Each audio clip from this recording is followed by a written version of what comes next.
Muy buenas, bienvenidos de nuevo una vez más a este su programa de entrevistas en su cadena, en Aquí Radio y Ahora Televisión. Aprovechamos para saludar también a los otros canales que retransmiten este programa. Si no se han suscrito, les ruego por favor que se suscriban al canal y que le den a la campanita para que les lleguen todas las entrevistas y los programas de este año. Hoy tenemos con nosotros a una persona que está de moda, si es que alguna vez ha dejado de serlo, Macarena Olona. Macarena Olona, muchísimas gracias por estar aquí con nosotros. Muy buenos días, Javier, encantada como siempre. Y darte las gracias personalmente por haberme concedido esta entrevista. Un honor.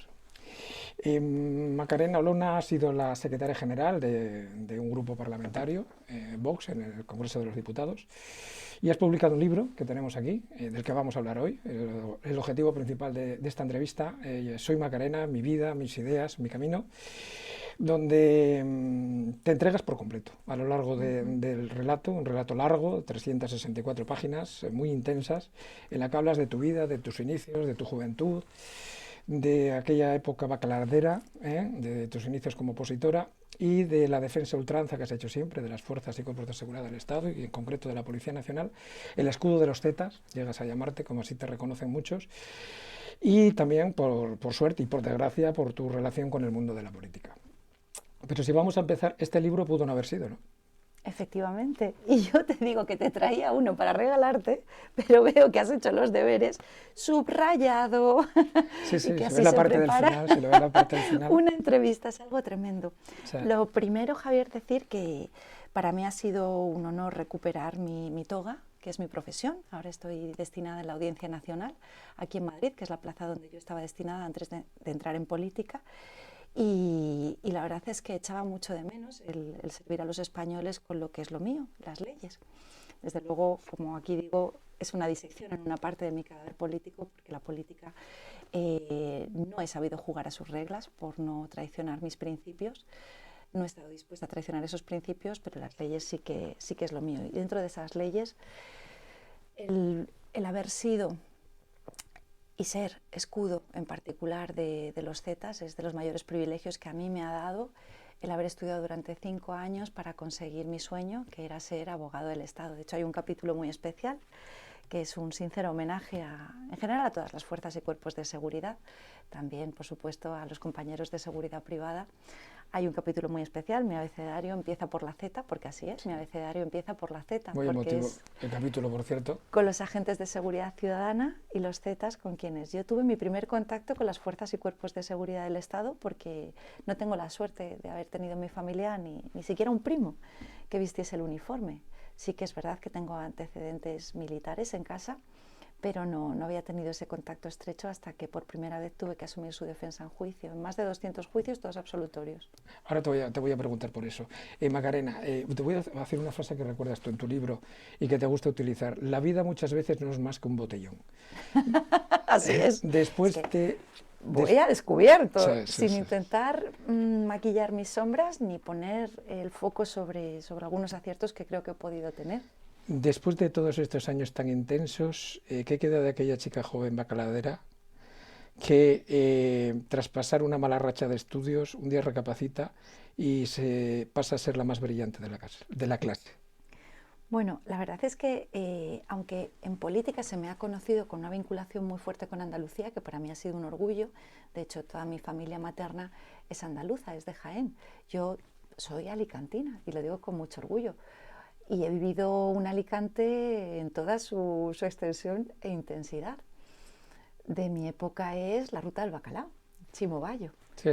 Y yo tengo una ventaja que lo cuento en este libro respecto de la juventud de hoy en día, Javier, porque yo he podido cometer mis errores de juventud sin tener una condena perpetua como hoy tienen los jóvenes, que a través de las redes sociales, de los vídeos que se difunden, ven como un error puntual en un momento determinado, que es propio de la juventud, les condena de por vida porque van a tener esa huella digital en todo momento persiguiéndoles. Yo me he despertado, desde luego, los domingos por la mañana disfrutando de esa fiesta propia de Alicante. ¿De algún sábado? Desde luego, empezando el sábado y acabando un domingo a altas horas del día. Y de aquel tiempo pues me queda la experiencia, tanto de lo bueno como de lo malo, y un sentimiento de profunda gratitud, porque tengo muy claro que tuve suerte porque yo pude descender a los infiernos y saber lo que era estar muy abajo para poder luchar cada día un equilibrio e intentar subir hacia arriba. Porque realmente, como relato en este libro, para mí hubo un momento en mi vida personal que me marcó, como marcaría cualquier persona, y es cuando mi padre se tuvo que marchar de casa cuando yo tenía 13 años y mi hermana 6. Se marchó de casa en un acto de enorme generosidad porque él era preso de una adicción y no quiso arrastrarnos a mi madre y a mi hermana y a mí al infierno que él vivía cada día.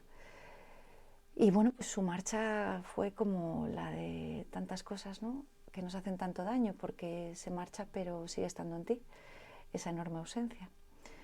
Y a mí me pilló en un momento muy complicado de adolescencia, con 13 años, donde cualquier persona está luchando contra unas hormonas, contra una guerra permanente contra el mundo, y fruto de todo eso, pues están no solamente los tatuajes que conservo, que eso pertenece al ámbito privado, sino el haber repetido un curso, tercero de BUP, y el haber tenido que en un momento determinado poner pie en pared, porque tuve muy claro que si mi madre estaba sacándonos adelante con muchísima dificultad, como autónoma que es, marchándose de casa pues muy pronto y volviendo muy tarde, yo no podía estar mientras ella intentaba traernos calma, introduciéndoles tsunamis permanentes en el hogar. Este libro, que yo lo recomiendo, entre otras cosas porque no solamente habla de ti, sino que habla de muchas cosas, de actualidad política, de la que luego también te voy a preguntar. eh, Sorprende a veces porque aunque tú lo recabas, allí eres mucho más celosa de tu intimidad y de los tuyos de lo que parece. Sin embargo, en algunas ocasiones te abres en canal. O sea, hay veces que se lee y a uno, sinceramente, le llama la atención la sinceridad con la que cuentas cosas con una crudeza, porque además también mucha gente puede pensar que tu vida ha sido todo de color de rosas y ni muchísimo menos. Y sorprende mucho, y a mí me ha sorprendido, te lo digo que yo he sido uno de los sorprendidos en ese libro, de ver que tu vida no ha sido nada fácil.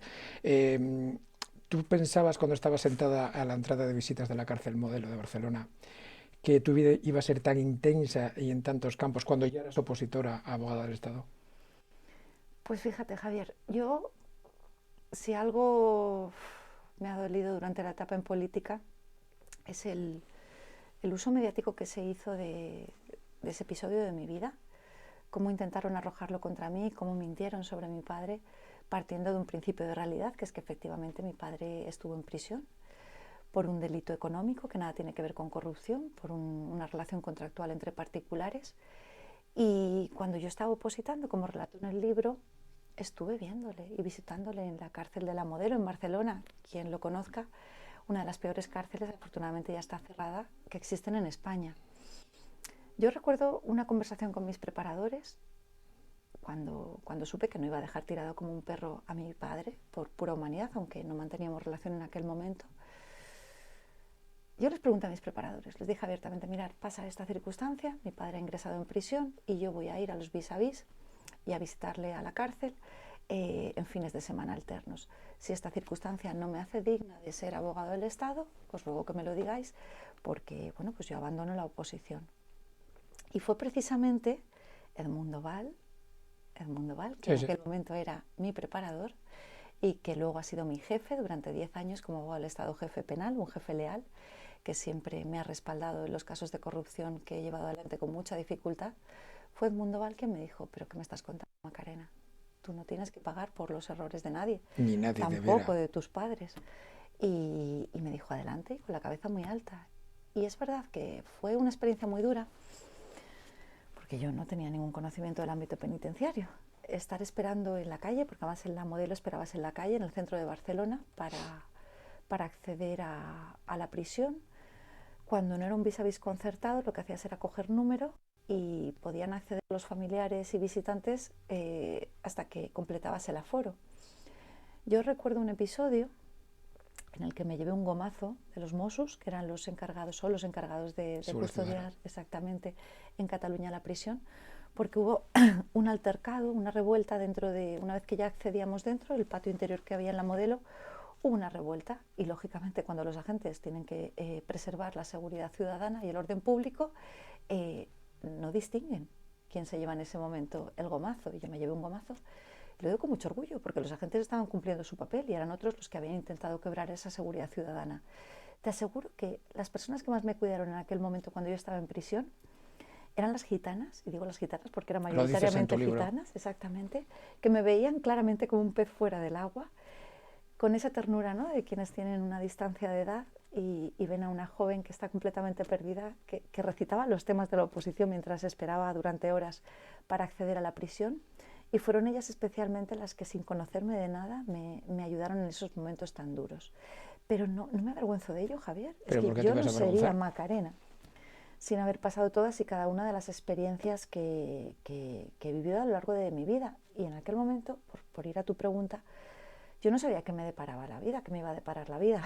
Sabía, por lo que ya llevaba vivido, que, que yo, desde luego, estaba llamada a enfrentarme a pruebas que la vida iba a ponerme por delante y que no iba a ser sencillo. Pero es que somos lo que superamos. No me arrepiento de nada.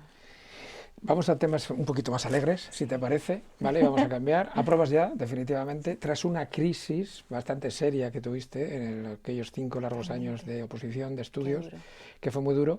Tienes una pequeña crisis, pero bueno, hay quien te aconseja, recapacitas, vuelves a insistir, apruebas la oposición y empiezas a ser abogada del Estado y tienes tu primer contacto con las fuerzas y cuerpos de seguridad. Y ahí es donde entra esa pasión tuya por los policías, sobre todo los que están en la calle, los zetas, la famosa frase de siguen siendo tus zetas, por otra parte. Son mis tetas y Sí, lo ¿no? serán hasta que... De hecho, con muchos de esos agentes que estaban destinados en Burgos y a quien tuve el honor de asistir jurídicamente, en juicio como su binomio judicial, mantengo el contacto a fecha de hoy. No he dejado de tenerlo en ningún momento. Y con la Guardia Civil, de hecho, creo recordar Absolutamente. que cuando falleció tu padre, te mandaron una, Desde desde Inchaurrondo. Vitoria, desde Inchaurrondo, te mandaron a Lérida, te mandaron un detalle. Pero Me mandaron un ramo de un ramo de flores, flores. una corona de flores, Ujú. con la bandera de España, con los colores de la bandera de España. Me emociono todavía recordándolo. Que fue la corona que cubrió el féretro, el ataúd de mi padre, en Aitona, un pequeño pueblecito de Lérida, donde la opción política mayoritaria es independentista, y me pasó algo tremendo. Vino a presentarme sus respetos y acompañarme en ese momento de dolor la alcaldesa, que no recuerdo si es de Esquerra Republicana, vamos, de una opción Sí, lo dices en tu libro, de separatista, Esquerra Republicana era. de Esquerra Sí. Republicana. Y para mí fue, la verdad, pues todo un gesto de saber estar institucional, porque en ese momento no había diferencias políticas. Pero cuando de repente llegó a esa pequeña capilla en Aitona, esa corona de flores con los colores de la bandera de España, lo tuve clarísimo. No solamente porque los agentes de la Guardia Civil, particularmente del Servicio de Información, son mi familia, sino porque para mí era un orgullo, ¿no? En Cataluña particularmente, y sabía que a mi padre le estaría encantando desde el cielo estar viendo cómo los colores de la bandera de España le acompañaban en ese último momento. Ayer, cuando estaba preparando esta entrevista y ya se hizo pública que le íbamos a poder hacer, te agradezco nuevamente la deferencia que has tenido de concedérmela, me escribió, que luego te diré quién es, una persona de información de la Policía Nacional diciendo, ostras, entrevistas a Macarena, o sea que tienes buen recuerdo de cuando estuviste allí como jefa en el País Vasco de la Abogacía del Estado. Más de 200 casos, todos archivados o sobreseídos, pero hay algo más importante para ese colectivo, que es que tú has sido la primera mujer que has conseguido 2 hitos. Uno de ellos ha sido conseguir que los policías pudieran ir a declarar delante de sus señorías de uniforme, que hay gente que no le da importancia, pero psicológicamente es mucho más importante de lo que parece. Y luego otra que era la de dejar apartado el tema de la incoación de los expedientes administrativos disciplinarios mientras estaba pendiente el tema judicial. Eh, Nadie hasta que llegaste tú se dio cuenta de que eso era mucho más importante de lo que parece. No te voy a preguntar cómo lo has conseguido, porque lógicamente leyendo las leyes, ¿no? Pero nadie se había preocupado de algo tan importante y has tenido que ser tú la que marcases ese camino. Fíjate, Javier, cuando yo llegué a la abogacía del Estado en Burgos, encontré una realidad que es común en la mayor parte de las abogacías del Estado, y es que a los compañeros que son denunciados de ordinario les asisten nuestros compañeros abogados del Estado habilitados, que no son abogados del Estado titulares, son magníficos profesionales, son licenciados en Derecho, funcionarios a quienes habilitamos para que asuman determinados procedimientos. No recuerdo cuál fue mi primer caso en el que asumí en primera persona la defensa de un policía nacional en Burgos, de seguridad ciudadana, pero te aseguro que solo me faltó un caso, me bastó un caso para tener muy claro que para mí no habría nada más importante que la defensa de funcionarios públicos. ningún procedimiento, por importante que fuera la cuantía que defendiese, por muchos que fueran los millones de euros defraudados, que yo asumiese su defensa en juicio, nada es tan importante para mí como la defensa de los funcionarios públicos. Y lo has demostrado, además. Y, por desgracia, me ha valido críticas muy rancias, muy machistas, que las estoy viviendo hoy en día otra vez. Yo recuerdo... A la salida de un juicio, un abogado... Sí, ¿no? Dilo tú, porque a mí me da vergüenza decir lo que te dijo. Es tremendo, Javier. Yo pongo pasión en todo lo que hago. Pero esto no creo que tenga que decir para acreditarlo, más que se visualicen mis intervenciones en el Congreso. En todo lo que hago pongo pasión. Para mí hay un lema que es que si no vas a todo gas, ¿para qué vas? Y lógicamente es la pasión que puse cuando asumí la defensa de los agentes en juicio. A la salida de un procedimiento penal, de una vista, el abogado particular que asumía la defensa del denunciante se acercó a mí y me dijo: ¿es que tú tienes algo personal con los agentes? Pero lo dijo de forma peyorativa. Hay que explicar cómo te lo dijo y por qué te lo dijo y para qué te lo dijo. Efectivamente, de forma elegante lo que estaba intentando deslizar es que yo pudiera tener cualquier tipo de vinculación sentimental, sexual con los agentes. Por eso te digo que algo muy machista y muy rancio, muy asqueroso, y que eso es lo que motivaba que yo fuese una leona en tribunales, que lo soy, una leona en tribunales. Pues son las mismas críticas que hoy tengo que escuchar cuando me estoy poniendo como un escudo delante de los agentes de la UIP en particular, cuando me están preguntando en redes sociales que cuántas pollas de policías me he comido para tener que estar asumiendo, como lo estoy haciendo, su defensa, ¿no? Es algo tremendo. Pero por ir a temas mucho más alegres, que seguro que sobre esto volveremos en algún momento de la entrevista,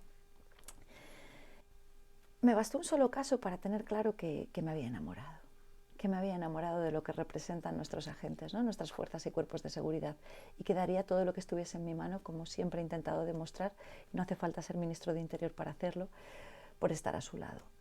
Y sin lugar a dudas, después de reuniones hasta las tantas, de estar con sus familias los domingos para trasladarles un poco de tranquilidad, concluí que para los agentes había algo que era esencial para trasladarles seguridad, y es poder estar sentados en el banquillo de los acusados con su uniforme.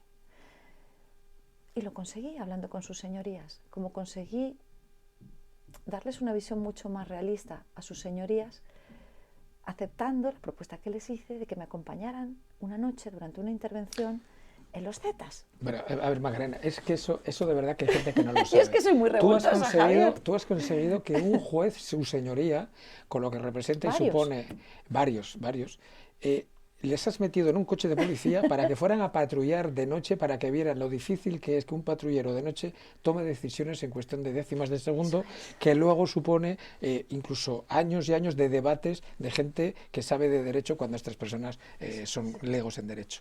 Eso es cierto. Eso es así. Eso es cierto. Y cambió sustancialmente, porque hay que estar en la calle, en esos microsegundos en los que tienes que tomar una decisión, en que a lo mejor un gomazo es la decisión proporcional más acertada para persuadir y para evitar altercados mayores, pero hay que estar en la calle para ver cómo se desenvuelve todo, para ver lo que supone que dos agentes se vean rodeados de repente a altas horas de la noche por parte de ciudadanos que normalmente están pues bajo sustancias, ya no te digo de drogas, sino de alcohol comúnmente, y ver cómo tienes que reaccionar para cumplir tu función. Joder, que es que de esto se trata, de esto es de lo que estamos hablando, que cumplen con su función, que son la delgada línea azul, que es que entre ellos y los ciudadanos de orden está el caos.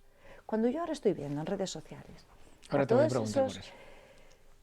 Ahora te voy a preguntar por eso porque es que además, y perdona que te... Pues luego iremos a ello, no me anticipo. No, te lo iba a decir porque mira... a ver. Pero bueno, y perdóname el siguiente punto por el que me estabas preguntando. Otro aspecto fundamental en mi defensa de los agentes fue parar en seco al mando que me llamó desde Madrid para preguntarme por un procedimiento. ¿Pero qué cojones estás haciendo? Es lo que le contesté de forma educada como abogado del Estado. Le dije que no te equivoques, que mi cliente es el Policía Nacional imputado. No eres tú. Así que si quieres tener algo de información sobre este procedimiento, tienes que llamar a mi cliente o que él me autorice a proporcionarte la información. Pero yo no estoy aquí para defender al mando, a la Dirección General. Yo estoy aquí para defender y a muerte a mi agente. Incluso frente a la Dirección General si llega el caso. Claro, eso cuando se corrió la voz en la comisaría de Burgos hizo que desaparecieran todas las suspicacias que podían tener, no sé si con razón, de que cuando interviene un abogado del Estado, lo que hace realmente es asumir formalmente la defensa de un agente, pero para defender al mando, para defender a la dirección general. Conmigo no, ni para Dios. Y así se lo demostré. Y tengo que poner en valor que desde luego en esta actuación que yo llevé a cabo como binomio judicial, tuve la suerte de tener a un mando a mi lado, como es Javier Peña, sí, en aquel momento comisario, en la comisaría de Burgos. Después comisario principal. Efectivamente, después comisario principal, que se puso al lado de sus agentes, porque era un hombre que venía de la calle, que sabía lo que se enfrentaban sus agentes, que no era un hombre de despacho, que por supuesto luego asumió responsabilidades de mando, pero que sabía que cuando sus agentes se enfrentaban a penas de prisión de más de 6 años, a la pérdida de la placa, sabía lo que representaba para ellos. Por eso se paralizaron, no se llegaron a incoar los expedientes disciplinarios. Y fue un chute de moral y de respaldo que yo te digo, desde la delegación de Hacienda en la calle Vitoria, en Burgos, hasta el juzgado, yo creo que son como unos 900 metros, soy mujer y lo de las distancias no lo llevo muy bien, pero ese paseillo a mí se me hacía eterno. El poder trasladar a mis agentes que el mejor día para ellos y para mí era el día de juicio, porque era el día del puto rock and roll, cuando íbamos a disfrutar y cuando por fin tomábamos la palabra, era algo espectacular. ¿Cómo recorríamos esos 900 metros de distancia? Conmigo a la cabeza, al frente, el juicio más multitudinario que tuve, asumí la defensa de 10 agentes de Policía Nacional. Tú imagínate esa imagen, mis 10 agentes, clientes uniformados, conmigo delante, recorriendo esa distancia ante el juzgado y llegando con una moral y con una fuerza, porque sabíamos que la verdad estaba de nuestro lado y ellos sabían que tenían a la espada de la justicia a su lado. Con razón, según te llegabas tarde a un tren, te recogían y te llevaban, ¿no? Vamos a ver. Entonces, ahora mismo una persona como tú, ya no por esta vinculación especial que tienes, sino por sentido común y porque conoces la ley, me imagino que lo tendrás que estar pasando mal viendo las críticas feroces que están recibiendo estos días en redes sociales y en medios de comunicación los funcionarios de policía que están interviniendo con los desórdenes públicos que está habiendo. Macarena, ¿es tan difícil entender que los policías han jurado, prometido cumplir y hacer cumplir la ley? ¿Es tan difícil? Mira, lo estoy pasando muy mal, como dices, y para mí se produce una doble circunstancia que hace que estos días estén siendo muy complicados. Por un lado, mi cariño, no ciego, sino objetivo, mi reconocimiento, mi admiración hacia las fuerzas y cuerpos de seguridad. Ver la injusticia que supone que los que antes hablaban de ellos como nuestra policía, ahora se estén envolviendo de la bandera de España para gritarles cánticos en buena parte coincidentes con los que escuchaban en octubre de 2017 en Cataluña. Pero hay gente que está llamando a la rebelión y a la insubordinación. Y ahí voy con la segunda circunstancia. Tú sabes lo duro que supone para mí. Yo, que aporté un proyecto político como es Vox, todo el crédito que traía a la política de mi previa actividad en el ámbito policial. Tú sabes lo que supone para mí que ese mismo proyecto político, que es irreconocible, esté llamando a la insubordinación policial, esté poniendo en la diana a los agentes de la UIP, a la Policía Nacional. Pero periodistas también, articulistas también, conocidos tuiteros también, y personas que en algunos casos se identifican o dicen ser personas expertas en derecho como catedráticos y demás. Es una locura lo que está ocurriendo. Es una locura lo que está ocurriendo. Es que tenemos a un líder, Santiago Abascal, llamando a la insubordinación policial, trasladando a la ciudadanía que nuestros agentes, si están obedeciendo la ley y el orden y las órdenes que reciben, es porque voluntariamente lo están haciendo, diciendo ese líder que lo que están haciendo es acatar órdenes ilegales y que por tanto sería optativo para nuestros agentes quitarse el casco y ponerse al lado de los manifestantes. Pero se puede ser más irresponsable. Es que cuando yo veo a los agentes, como ya estamos en la 13ª noche de disturbios, cargan para limpiar las calles, pienso en ellos y en sus familias y en el dolor que tienen que estar sintiendo cuando ven como los que antes les llamaban nuestra policía son los que jalean cánticos como: si tienes un hijo subnormal, no le trates mal, hazle Policía Nacional. Bueno, eso lo cantaba, yo recuerdo porque lo viví en primera persona, eso lo cantaban cuando estábamos entonces en la Comunidad Autónoma Vasca y Navarra, los que ahora van a mandar en España, ¿no? Pero era cierto, pegaban tiros en la nuca entonces y era lo que cantaban. Es que lo que estamos viendo es cómo los mismos agentes que pusieron sus cuerpos en octubre de 2017 Son los mismos. son los mismos agentes. Ahora tienen que ver cómo, envueltos en la bandera de España, les jalean los mismos cánticos, les insultan y hacen ver que son la policía de Marlaska. Ni eran los piolines de Zoido, ni son la policía de Marlaska. Es que cuando algunos decían son nuestra policía, que es una expresión muy mía, Sí. debía ser que pensaban de verdad que eran su policía, pero su policía en el sentido de una adscripción ideológica. Cada policía individualmente tiene su ideología. No me cabe la menor duda que muchísimos de los agentes están en contra de una ley de amnistía que precisamente está perdonando un delito a quienes dieron lugar a que algunos agentes, por citar los casos más graves, hoy estén incapacitados, como Ángel, Sí. el agente de Sí, sí. Policía Nacional. Conozco el caso perfectamente, por desgracia. Todo mi cariño, que está incapacitado en Vigo, Sí, sí. porque recibió un adoquín que O le sea, reventó el casco y que hizo que ya no pueda seguir prestando servicio a España y a los españoles. Es que son los mismos agentes que hoy están escuchando que porque no se quitan el casco y se ponen al lado de los manifestantes, que porque no jalean una determinada ideología política, les están señalando como los policías de Marlaska. Es que he tenido que ver anoche como en un Telegram con casi 60.000 seguidores sí. de Julio Ariza, el capo de Vox, se les llama por parte de Julio Ariza sicarios del poder, perros, por una intervención de nuestros agentes que lo que ha hecho es preservar la ley y el orden. Porque cuando yo llamo, y lo llamo a fecha de hoy, nuestra policía a los agentes, es porque la considero la policía de todos los ciudadanos, uno de los pilares básicos de nuestra democracia, como lo es otro de los pilares que están alentando a atacar, incluso la última querella insostenible que ha interpuesto Vox, la monarquía. Ahora te voy a preguntar Es por que eso. los agentes de policía o de Guardia Civil, Sí. nuestros militares, los agentes de seguridad ciudadana, Y los jueces y los fiscales. privada, los jueces, los fiscales, el rey, Abogados del Estado. abogados del Estado, el rey, no pueden defender la democracia a golpe de ilegalidades, porque ahí perdemos todos. Y lo dice la persona que ha sido la responsable de los 36 recursos ante el Tribunal Constitucional que tuve el honor de interponer durante mi etapa en el Congreso de los Diputados. Y que dos de ellos del estado de alarma los has ganado, por cierto. Efectivamente, declaró la ilegalidad de los estados de alarma, pero es lo que le trasladaba al Tribunal Constitucional en mis recursos, porque yo con los jueces hablo en mis recursos, no en despachos oscuros. Es que yo considero que el Estado de Derecho, para defenderlo, no se puede acudir a ningún tipo de ilegalidad, como es este estado de alarma, y finalmente se declaró como tal. Macarena, todo esto... Y perdóname porque no se me puede olvidar, Javier. Dime, Te pido disculpas por este breve inciso. Esta es tu casa y este Muchas es tu gracias, programa. Porque soy una mujer de palabra, valemos lo que vale nuestra palabra, Dime. y le he prometido a un agente de la UIP Por favor. que, igual que le he felicitado en privado, aprovecharía este espacio para felicitarle su cumpleaños, que ha celebrado, por supuesto, trabajando. Dile el Este nombre, pasado sí. lunes, no quiero Vale, quemarle, vale. con lo cual él sabe a quién me refiero. Vale, perfecto. Y todo mi apoyo, desde luego, a todos los agentes y a sus familias que están viendo estos días y estas noches, como nuevamente son utilizados políticamente para golpear en el culo, en este caso del presidente Sánchez y del Gobierno de España.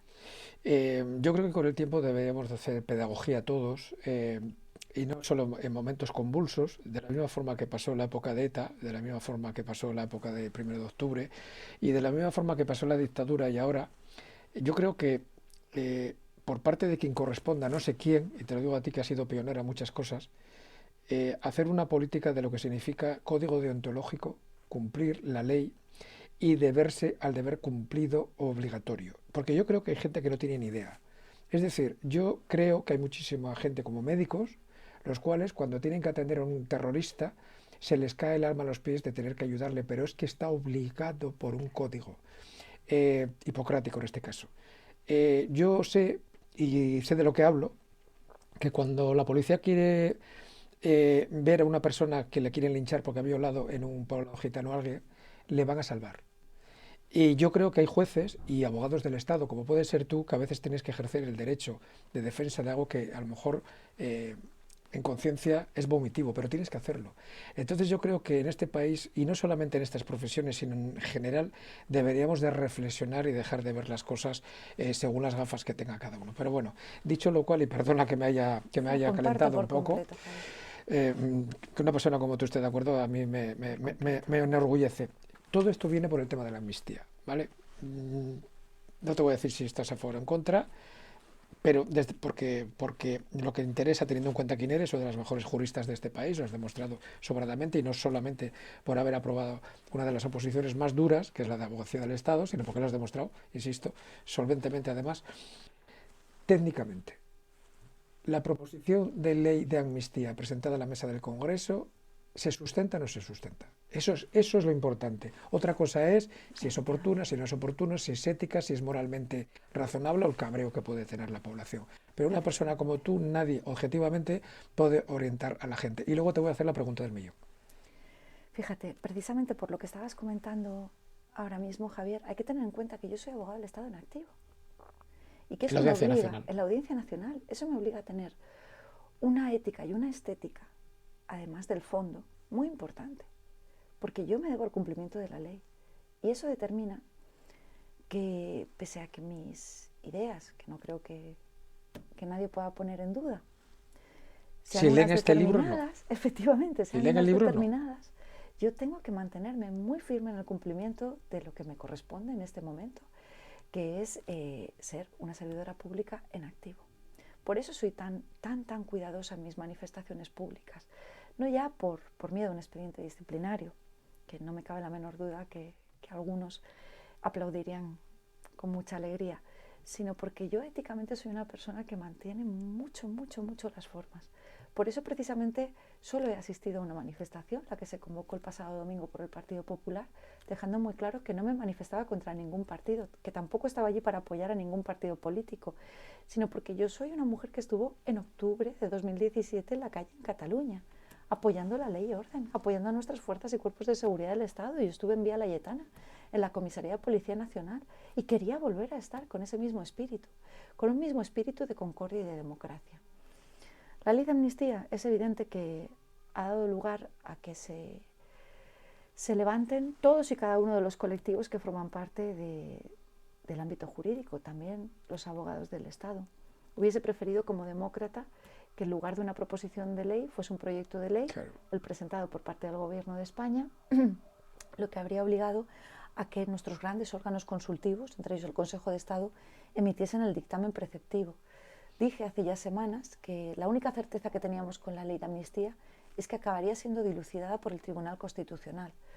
Porque es verdad, Javier, que quienes se posicionan en términos absolutos a favor o en contra de la amnistía, desde una perspectiva jurídica, no lo están haciendo bien, porque hay argumentos en un sentido o en otro. Y la única certeza en este momento es que el Tribunal Constitucional tendrá que dirimir la ley de amnistía, porque es evidente que no sé si será vía cuestión de inconstitucionalidad, que parece que va a ser una de las opciones que se van a plantear por parte de los órganos judiciales, o vía recurso del Partido Popular, que recordemos en este momento es el único grupo parlamentario que tiene el número de diputados suficientes para acudir 50. ante el Tribunal Constitucional, 50, más de 50 efectivamente.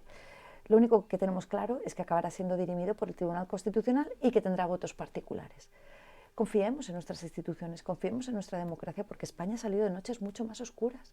Yo creo que es el tiempo de nuestros mayores especialmente, los que pasaron una guerra civil o los que fueron jóvenes. Como te he cogido la indirecta de lo que me has contestado, no te voy a preguntar qué opinas de si Su Majestad el Rey de España deberá o no deberá firmar ese documento en el caso de que se apruebe Pero que te lo parece. puedo contestar, pero además rapidísimamente. Está obligado Claro. a firmar y a sancionar la ley. La Es ley de así. amnistía o cualquier otra. Es Lo que si triste no, es que haya gente que no lo entienda. lo triste es que haya gente que no lo entienda, y lo triste es que tengamos a la tercera fuerza política del país poniendo a Su Majestad el Rey, como está poniendo a las fuerzas y cuerpos de seguridad del Estado, delante del pueblo para azuzarle, para mover sus entrañas, con una irresponsabilidad extraordinaria. Porque es que, por ejemplo, escuchábamos ayer en el debate de investidura cómo Santiago Abascal amenazaba al Partido Popular con romper los gobiernos autonómicos que mantienen si no paralizaba el Partido Popular la ley de amnistía en el Senado. Que la gente tenga muy claro que lo que está exigiendo en ese caso Santiago Abascal al Partido Popular es que prevarique. porque eso es lo que estaría haciendo el Partido Popular si utilizase su mayoría absoluta para retrasar la tramitación de una ley. Es que si nuestros agentes, volvemos a ellos, se quitasen el casco y se colocasen al lado de los manifestantes, estarían cometiendo una ilegalidad. Y cuidado, que es lo que hicieron algunos Mossos en octubre de 2017, y a mí me horrorizó como demócrata. Si el rey no sancionase, no firmase la ley de amnistía, estaría incumpliendo la Constitución. Pero ¿alguien se cree que yo voy a estar de acuerdo con la comisión de una ilegalidad? Yo, que como relato en este libro, cuando se me planteó cometer un delito de malversación de caudales públicos por parte del partido en Andalucía, puse pie en pared.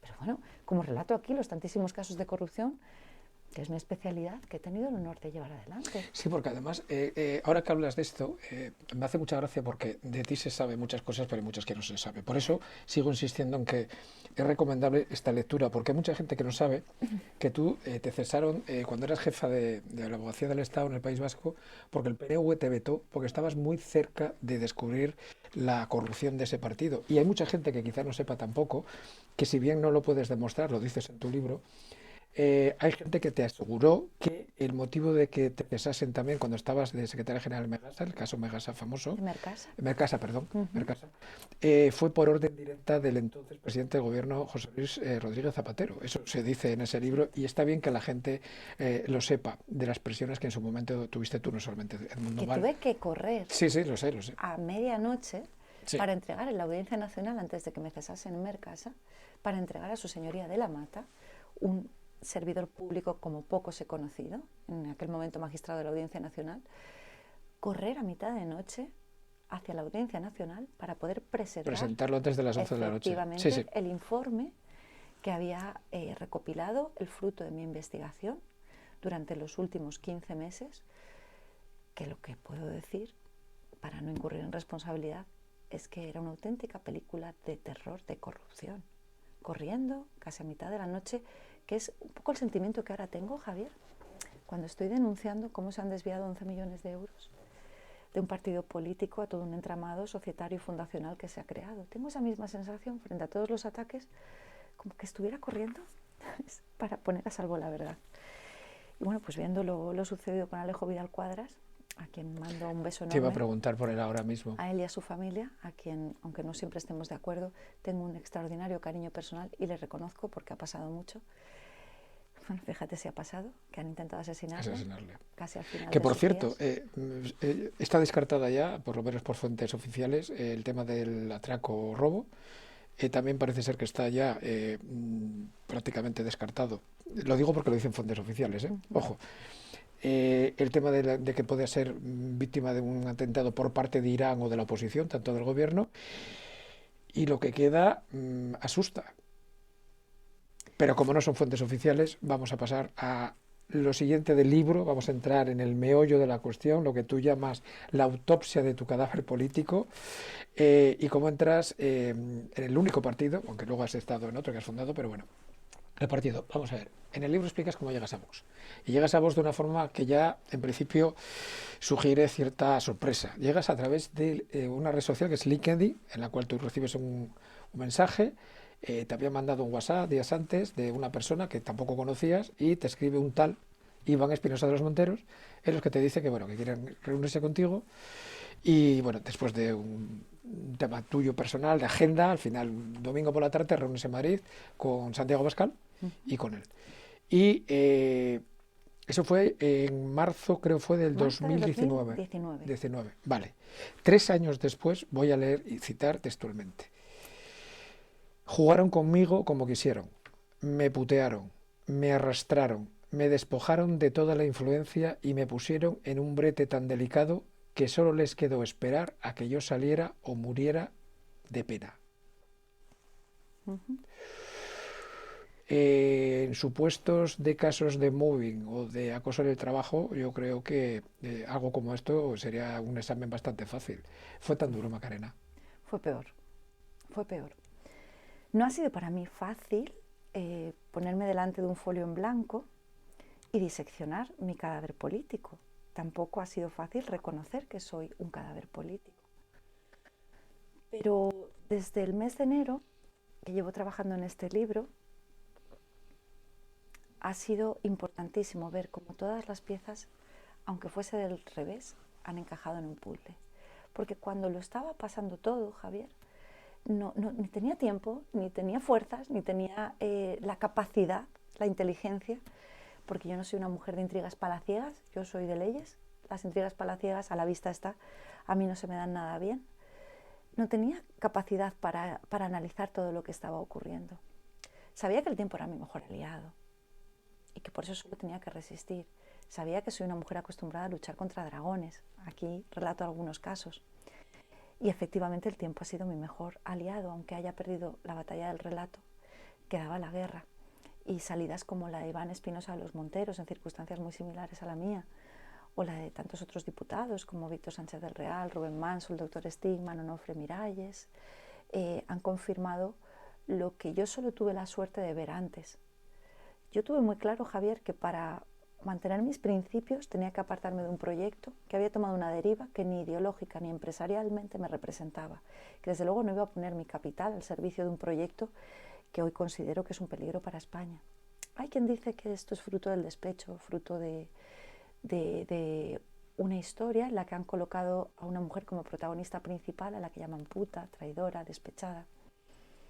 Pero los hechos objetivos confirman mi relato, Javier, y hay que recordar que 3 semanas después de publicarse mi libro, con las intervenciones que estoy teniendo en los medios de comunicación, que estoy denunciando algo que yo no supe mientras estaba en el partido, que he conocido con posterioridad, el desvío de 11 millones de euros de un partido político a todo un entramado de sociedades privadas y fundaciones.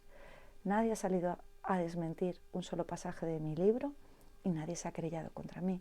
Porque esto es muy sencillo, Javier, y tú lo sabes también como yo. La justicia es mi campo. Sí. La política no. La justicia es mi campo. Y ahí les estoy esperando. Y si se querellasen contra mí, en mi derecho de defensa, yo tendría derecho a pedir el famoso modelo 347 y el resto de documentación que nos permita conocer lo que ahora están guardando absoluto silencio. ¿Dónde ha ido a parar hasta el último euro de dinero público de esos 11 millones de euros desviados por parte de lo que yo califico el clan Intereconomía? Santiago Abascal, Kiko Méndez Monasterio, que es su mano derecha, y Julio Ariza padre y Gabriel Ariza hijo. Macarena, a ti hubo un periodista que te llegó a desear que sufrieses lo mismo que quien estaba teniendo un tratamiento de cáncer. A ti te llegaron a escupir en la cara, textualmente, en el Congreso de los Diputados, con la connivencia de no cortarlo en seco de la presidenta en su momento, una diputada de Esquerra Republicana, mujer por cierto. A ti te han pegado un puñetazo en la mandíbula a la entrada de una conferencia a la Universidad de Granada. A ti te llegaron en un momento dado llamar, como bien has dicho, te llamaron ultraderechista, fascista, facha y te llamaron comunista, podemista, roja. De todo esto que te ha pasado y de otras cosas que te han dicho de más grueso calibre lingüístico que no voy a nombrar por razones obvias y por respeto a ti como entrevistada, ¿qué te ha dolido más? Los que se sabe que cuando tú estabas en un partido político los contrarios te lo dirían, o aquellas otras personas con las cuales tú has pasado momentos muy duros y que para ellos eras el estandarte, la bandera, la Mónica, o sea, perdón, la Macarena de Aragón, por decirlo de alguna forma, ¿qué duele más en la soledad? O sea, en público está claro, en las redes sociales, como bien dices tú, por cierto, esto es muy efímero, esto es muy circunstancial, está todo inflado, eso afecta, puede acabar con vidas, pero bueno, socialmente, pero bueno, pero vamos a ser, tú eres una persona muy, muy fuerte. Pero en esa soledad, esa traición de decir, ostras, no me esperaba esto de esta persona, ¿qué es más duro?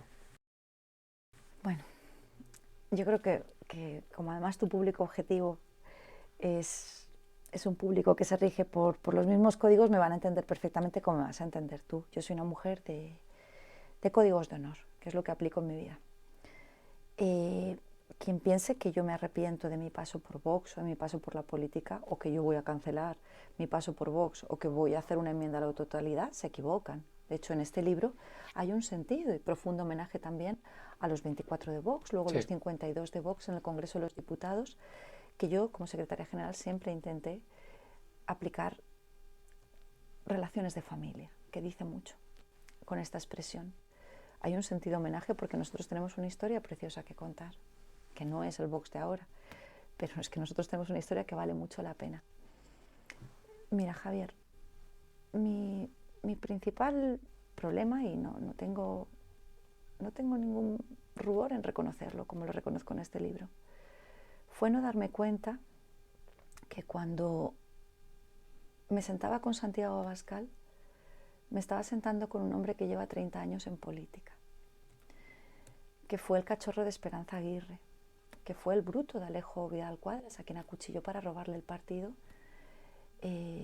Aconsejo que en el libro cuentas cómo ocurrió eso, pero Macarena. Exacto. Sí, pero Macarena. No me di cuenta que cuando yo hablaba de familia, cuando yo hablaba de defender España, cuando yo hablaba de lealtad y de honor, la persona que tenía enfrente no hablaba el mismo lenguaje. Pero disculpa, sí, pero, por favor. Y fíjate hasta qué punto para mí ha sido difícil asimilar esto que hoy estoy verbalizando y que escribo en este libro, que el día de mi dimisión seguía abrazando a Santiago Abascal con un cariño sincero, sin pensar que llevaba un mes sin cogerme el teléfono, prácticamente desde el día siguiente a las elecciones andaluzas, que es lo mismo que hizo con Iván Espinosa de los Monteros antes de que Iván se marchase del Congreso hace tan solo unos meses. Yo la historia de Alejo Vidal Cuadras la conocía a posteriori, porque a mí Santiago no me permitió conocer a Alejo cuando lo cuento en el libro. Sí, lo cuentas en el libro. Cuando Alejo quiso conocerme. Salvo que fuera estrictamente necesario. Absolutamente. Que no yo soy de conductor reglamentario. O sea, yo a mi superioridad, a mi mando, siempre le someto y le consulto todo, pero no Santiago Abascal. O sea, lo he hecho igual con mis presidentes de compañías públicas, lo he hecho igual con mis delegados del gobierno. Es mi forma de proceder porque aplico valores marciales, que son los que me han transmitido. Yo le trasladé, como todo, a Santiago esa petición de Alejo Vidal Cuadras de conocerme, y cuando mi mando me dijo no, yo obedecí disciplinariamente, y a Alejo le conocí a posteriori. No conocí esa historia de los orígenes del partido, porque como dice Víctor Sánchez del Real, diputado purgado en las pasadas elecciones generales, yo no tengo el parvulitos de Vox. Es que, como ha relatado, yo a Vox entro por un mensaje en LinkedIn 2 días antes de que se cerrasen las listas electorales. Hice 5 llamadas, una de ellas a mi querido todas te dijeron que no. Coronel Sánchez Corbí, y todos me dijeron que no, porque me quieren. O sea, porque joder, Javier, es lo mismo que le diría yo a una persona a la que quiero que me haga la misma pregunta. Oye, que me plantean entrar en política. Olvídate. A pesar de que es una experiencia increíble, que uno puede canalizar, como es mi caso, su vocación de servicio público, y es un privilegio. Pero es tanto lo que te cuesta a nivel personal. Es que, además de todo lo que has relatado, Javier, yo he vivido con escolta permanente durante 3 años por las amenazas de muerte. Ahora te voy a preguntar por eso, pero Macarena, este libro está bien que la gente lo lea, porque a algunos les va a sorprender. Y porque tú hablas bien de Santiago Abascal. Claro. Es que este libro, a mí hay gente que me ha dicho, ¿cómo entrevistas a...? Porque las cosas esas como son, ¿no? ¿Cómo entrevistas a Macarena Olona si está hablando mal de tal? Y es que a la gente le va a sorprender, y por eso insisto en que lo lea, porque tú hablas bien en todo momento de Santiago Abascal. Hay gente que no lo sabe. Este libro tú hablas bien de Santiago Abascal. ¿Por eso fue tan duro cuando te enteraste lo de Sotogrande? Fue durísimo. Es que no te haces una idea. Lo dejamos en el aire para que la gente compre el libro. Lo dejamos en el aire. Es que fue durísimo, Javier. Es que fue durísimo. Porque además hay que ser muy cobarde para no venir de frente. ¿Y qué viste cuando salió Iván Espinosa de los Monteros a decir se acabó? Por un lado, pena, porque considero que la pérdida de una voz como la de Iván en el Congreso de los Diputados es una gran pérdida para los españoles, al margen de ideología, pero sentí alivio, porque se confirmaba todo. Porque eso que te comentaba antes, de que el tiempo terminaría dándome la razón, solo tuve que resistir hasta que se confirmase, y la salida de Iván fue la gran confirmación. La salida de Iván que bueno, a mí con mucho cariño te tengo que decir que no seré yo quien cuente su historia, porque igual que yo he contado mi historia cuando he estado preparada y cuando he tenido las respuestas, él tiene derecho a contar su historia cuando esté preparado y cuando tenga todas las respuestas. Yo le he dado algunas, yo le he dado algunas respuestas que por supuesto no voy a decir, porque forma parte de nuestras conversaciones privadas, pero lo peor es la cobardía de los que por otro lado se llaman a sí mismos derechita valiente, frente a la supuesta derechita cobarde. Es que no ha sido capaz de decirme a la cara, Santiago Abascal, las calumnias que ha ido vertiendo en privado para minar mi credibilidad. Pero como te digo, las mentiras tienen las patas muy cortas y los hechos son objetivos. No soy yo quien he perdido de 52 a 33 escaños, 19 escaños en el camino, no soy yo quien ha purgado a Iván y a otros tantos diputados. Porque tanto en el caso de Iván como en el mío, Javier piensa una cosa. En ambos comunicados, en mi caso por escrito, en el suyo de forma verbal, siempre hay un principio de verdad. Siempre hay un principio de verdad. Sus motivos personales y mis motivos de salud alegados. Pero la realidad es que la verdad que esconden ambos comunicados es mucho, mucho más profunda. Y yo no voy contra un proyecto político, Javier. Ahora que estoy hablando de cómo se ha desviado, como he hecho toda mi vida luchando contra la corrupción, esos 11 millones de euros, yo no estoy poniendo en riesgo un proyecto político, estoy poniendo en riesgo un negocio de 4, de los que han montado el chiringuitazo.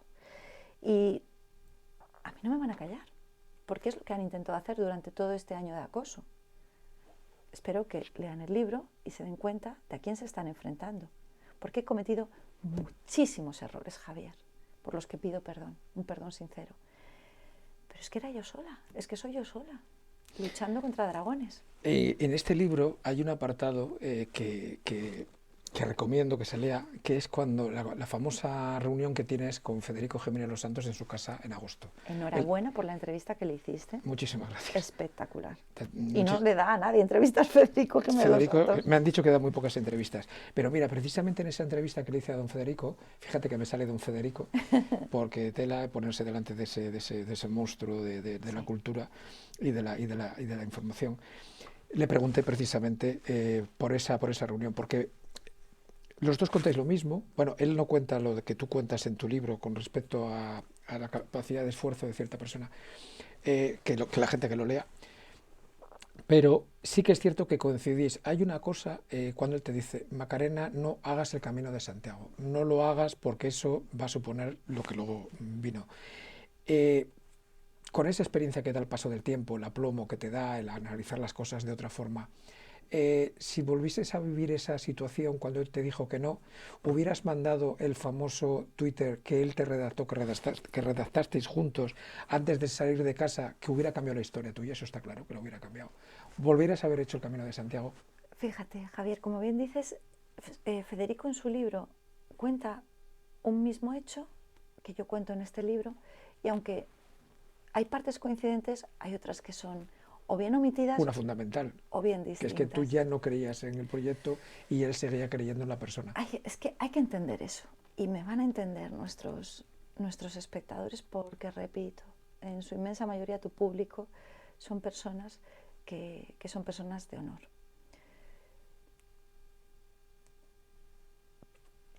Romper yo el secuestro moral que tenía de Santiago Abascal no ha sido sencillo. Parece que te emocionas, Macarena. Es que me emociono.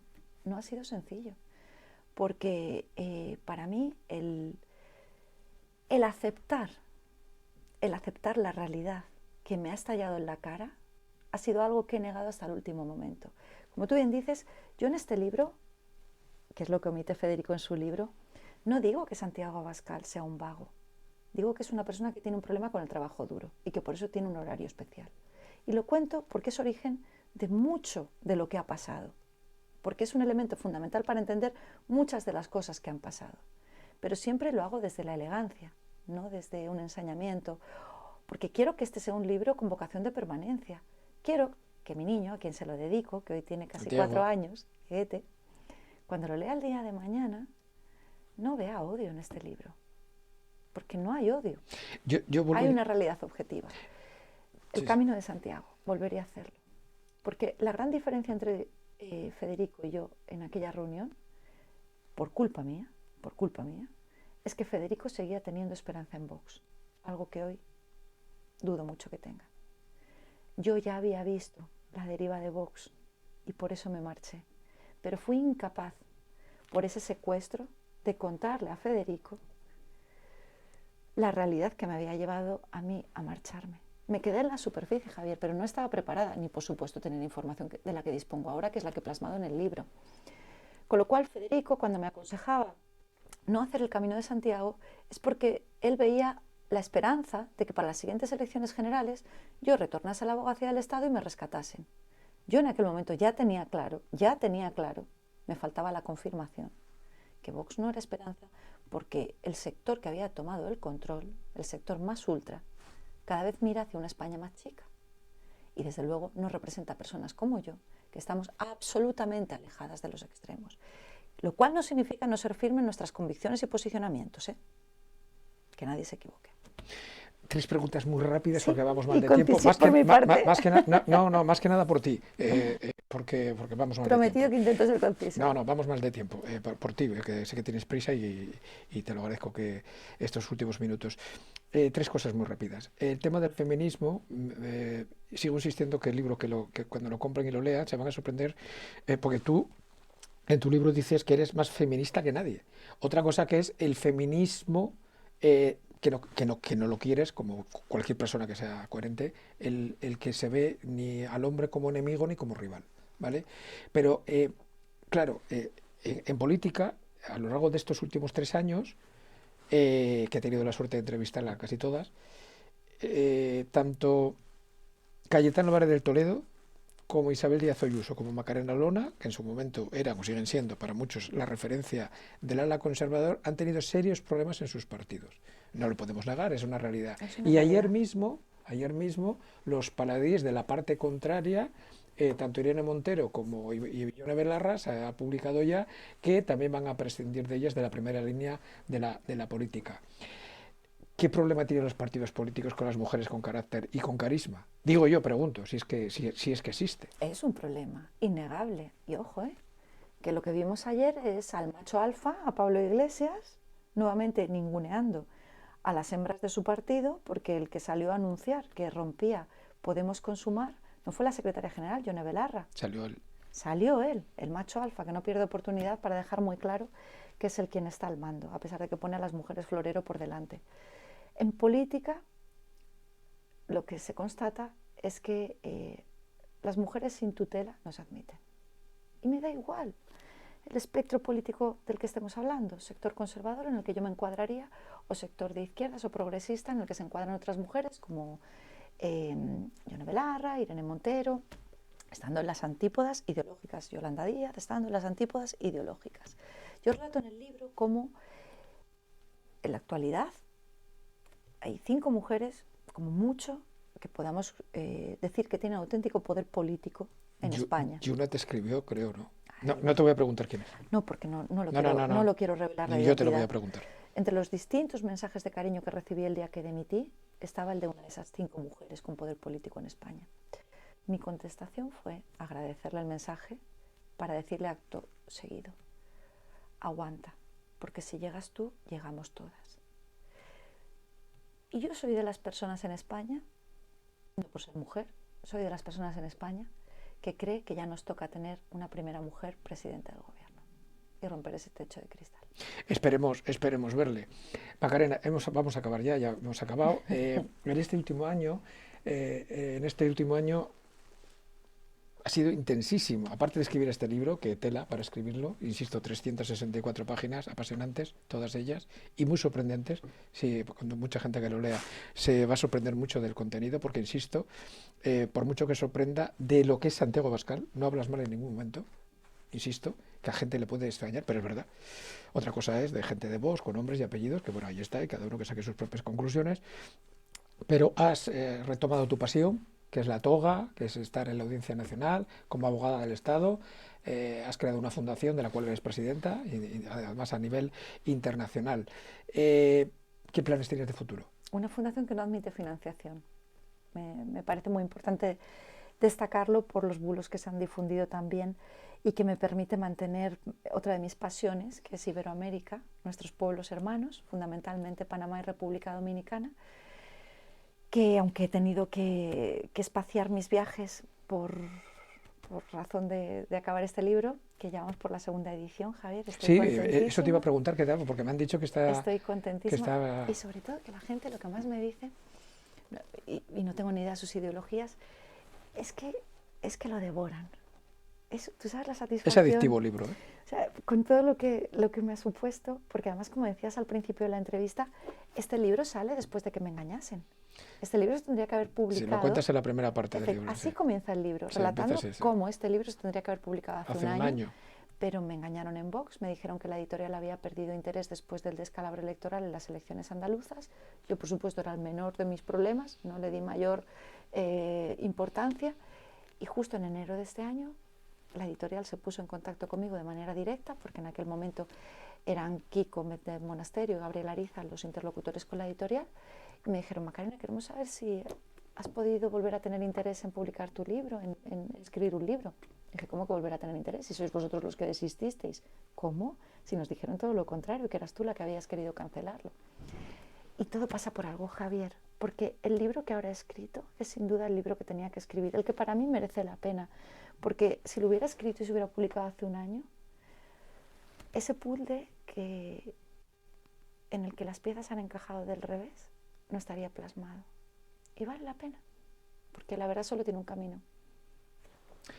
Pues Macarena Lorona, muchísimas gracias por haber estado aquí con todos nosotros, por haber conocido esta entrevista. Espero que hayas estado a gusto. Este programa suele estar hecho, estas entrevistas, no para agradar a nadie. Lo digo porque todas estas críticas brutales, algunas que he recibido por anunciar esta entrevista, lo siento mucho, pero hay que dar voz a todo el mundo, hay que escuchar a la gente. Esta polaridad, esta polarización, esta radicalidad va en contra de esta cadena, de nuestros valores, que es dar opinión y voz a todas aquellas personas que tengan algo que aportar. Y evidentemente Macarena Lorona tiene algo que aportar, otra cosa que se esté de acuerdo o no. Así que dicho lo cual, les agradezco a todos su atención. Pronto vamos a estar con otra entrevista, también bastante polémica. Y nada más, pedirles que si les ha gustado se suscriban y que nos vemos en la próxima. Muchísimas gracias a todos.